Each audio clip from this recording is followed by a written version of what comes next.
So, very frustrating process for our staff and our team. Had a lot of wasted efficiencies. Um, it didn't matter how we staffed it. People were generally never happy when they had to do that, whether we had a team dedicated to always do it or whether different people would, be a part of the process from time to time.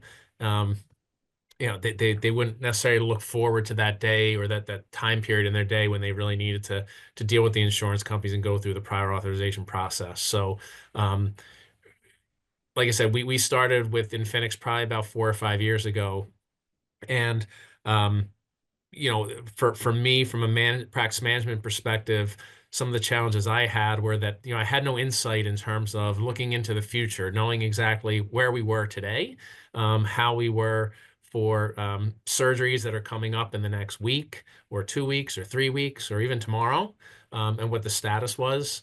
A lot of manual paper, many, many hands in the pot.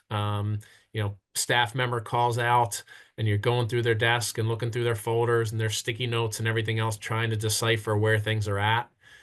So in so many other areas of our practice, through our EHR and other our vendor relationships, we have so many other either automated systems or ways that we're using technology through, either vendors or spreadsheets or whatever, different electronic means.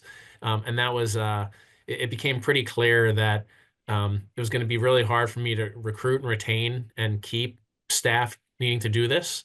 I didn't see it going away.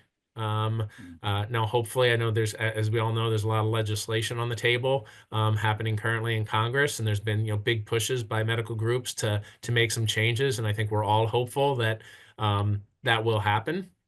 But in the meantime, we did not foresee a time when things were going to change much, and but we needed to change something internally to make sure that we're able to be a little bit more efficient and be able to better care for our Mhm. patients.